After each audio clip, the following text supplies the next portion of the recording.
پاکستان میں 12.5 ایکڑ کے اوپر بھی کسان جو ہے وہ سسٹینیبل نہیں ہے. سو اس کا مطلب یہ ہے کہ ہماری جو زرعی پیداوار ہے, ہماری جو زراعت ہے وہ بہت ہی پسماندہ ہے, اور ہمارا یہ جو پروگرام ہے اس کے ذریعے انشاءاللہ ہم اپنی جو زراعت ہے اس کو ریولوشنائز کرنا چاہتے ہیں. نان ٹریڈیشنل جو ایگریکلچر ہے اس سے ہم شروع کریں گے. فار ایگزامپل کالی مرچ ہے, ایووکاڈوز ہیں, ایسپریگس ہیں, چیری ٹمیٹوز ہیں, یہ جو ایگزاٹک ویجیٹیبلز ہیں, ایگزاٹک فروٹس ہیں, ان سے یہ فارمز ہم شروع کر رہے ہیں. پھر اس کو بڑے فارمز کے اوپر شفٹ کریں گے.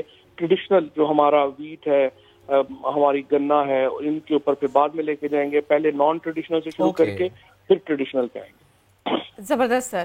نان ٹریڈیشنل سے ٹریڈیشنل, سر اس سفر کے بارے میں تھوڑا سا ہمیں بتائیے گا. آپ لوگوں کا ایسٹیمیشن کیا ہے؟ کرنے میں بات بہت اچھی لگتی ہے, سننے میں بہت اچھا لگتا ہے, لیکن جب آپ کو یہ پتا چلے کہ اس میں تو بہت سال لگیں گے سر, وہ اس پہ تھوڑا دل ٹوٹتا ہے.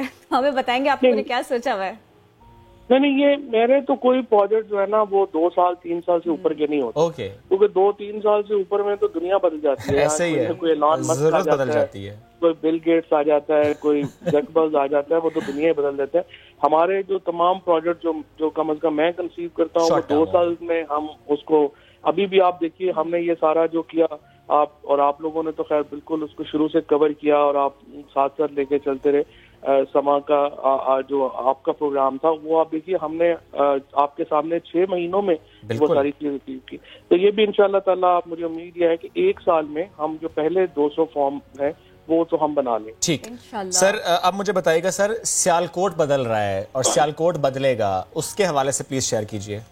اچھا, یہ جب ہوا یہ کہ جب ہم نے یہ پاکستان انجینئرنگ کونسل کے تحت ہم نے جب یہ بنایا, ایک گروپ بنایا جس نے وینٹیلیٹرز بنائے, تو اس کے بعد اب ہم نے جائزہ لیا کہ آخر ہم کون سی چیزیں ہیں جو ہم امپورٹ کر رہے ہیں اور کون سی چیزیں ہیں جو ہم ایکسپورٹ کر رہے ہیں. رائٹ. تو پتہ یہ چلا کہ تقریباً $700 ملین کی جو میڈیکل اکوپمنٹ ہے وہ ہم امپورٹ کرتے ہیں, اور ابھی اس میں پرائیویٹ ہاسپٹلز اور ملٹری ہاسپٹل شامل نہیں ہیں.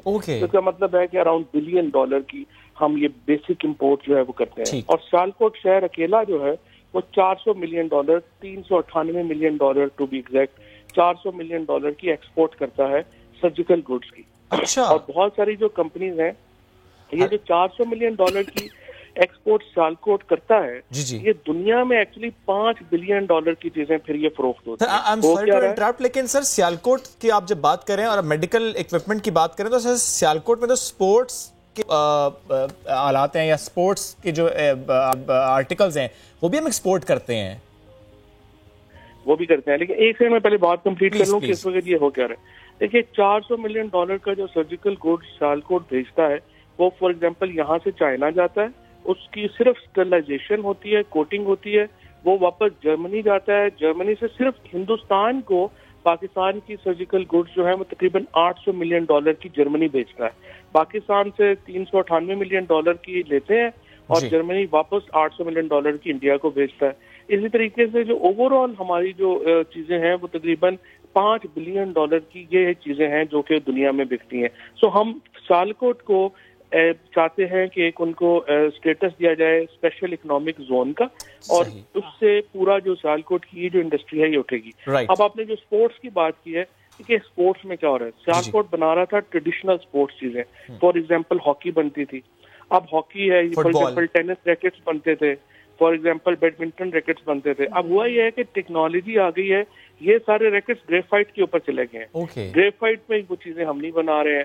تو جب تک ہم ٹیکنالوجی کو اپڈیٹ نہیں رہیں گے, جب تک ہم چیزوں کو ساتھ لے کے نہیں چلیں گے, اس وقت تک آپ اس کو جو ہے نا مارکیٹ کیپچر نہیں کر سکتے. ابھی ہم انشاءاللہ یہ اسپورٹس کی آپ نے بات کی تو میں آپ کو ایک اور انٹرسٹنگ بتاؤں. ایک آپ نے ٹویٹ دیکھا ہوگا جس میں ہم نے دیکھا تھا کہ وہ کوکو کا 12 کا جو بال ہے, اور آپ نے کہا تھا آپ خود بنائیں گے. تو اب ہم پی سی بی کے ساتھ انشاءاللہ ایک MOU کرنے جا رہے ہیں جس میں ہم اسپیسیفکلی جو کرکٹ ٹیکنالوجی اور اسپورٹس ٹیکنالوجیز ہیں ان کے اوپر ایک انکیوبیشن سینٹر بنا رہے ہیں, اور سارے پاکستان سے. اور بڑی مجھے خوشی ہوئی ہے کہ اتنے زبردست لڑکے کام کر رہے ہیں. ہم نے بیٹ میں چپ لگا دی ہے, وکٹس میں چپ لگا دی ہے, وہ آپ کو انشاءاللہ 2 ہفتوں میں دکھاؤں گا. بڑا انٹرسٹنگ کام. سر ایگریکلچر, انجینئرنگ, میڈیکل اور پھر اب اسپورٹس, ابھی بچا کیا ہے, آگے کرنا کیا ہے, آپ نے کیا کیا سوچا ہوا ہے؟ ٹیکنالوجی تو ہر چیز میں ہے نا, جس میں آپ لوگ بیٹھے ہوئے ہیں یہ دیکھیں نا, ٹیکنالوجی کا شاہکار ہے. کہ ہم لوگ سر اس سے مجھے آپ کی ٹویٹ یاد آ گئی. آپ نے کہا تھا کہ اگر زرداری صاحب پہ فرض جرم عائد ہو سکتی ہے کیمرے لگا کر تو نواز شریف صاحب کا کیس کیوں نہیں چل سکتا؟ سر اس سے متعلق آپ لوگ کورٹ جانے کا بھی سوچ رہے ہیں؟ کورٹ کو بھی آپ ایک درخواست دیں کہ اس کیس کو بھی ایسے ہی دیکھا جائے؟ دیکھیں یہ بات یہ ہے کہ یہ جس طریقے سے کیسز چل رہے ہیں، یہ جس طریقے سے یہ معاملہ جس طریقے سے سست روی کا شکار ہے، اس پہ مایوسی ہے. ظاہر ہے کہ تمام لوگوں کا، ہمارے کو ذاتی جھگڑے تو نہیں ہے نواز شریف صاحب سے یا مریم بی بی سے یا عمران خان کا کوئی ذاتی جھگڑا تو نہیں ہے. ایشو یہ ہے کہ جب الزامات لگے ہیں، ان کے اتنا اس قوم کا پیسہ وقت ضائع ہوا ہے، تو پھر کنکلوڈ بھی تو ہونا. اس سے لوگوں کو ایک اعتماد میں کمی آتی ہے اداروں کے کہ آپ نے اتنا کچھ کیا، اس کے بعد پتہ چلا اگر بے گناہ ہے تو پھر ختم کریں، پھر نہیں چلنا چاہیے. اور اگر گناہ گار ہے اور ان کے جو کیسز ہیں وہ سب کے سامنے ہیں، یہ کہنا کہ انہوں نے پیسے لانڈر نہیں کیے ہیں، یہ تو ظاہر ہے کہ ایک مذاق ہوگا. لیکن بہرحال میری نظر میں اس کی کنکلوژن ضروری ہے، کیونکہ ادروائز پھر لوگ جو ہیں وہ مایوس ہوتے ہیں. پاکستان دنیا کا 5واں بڑا ملک ہے، 22 کروڑ کی پاپولیشن ہے. اس میں جو لوگوں کا سینٹیمنٹ ہوتا ہے اس کو ساتھ لے کے چلنا ہوتا ہے. سر تو ذمہ دار کون ہے پھر؟ نیب کی سستی؟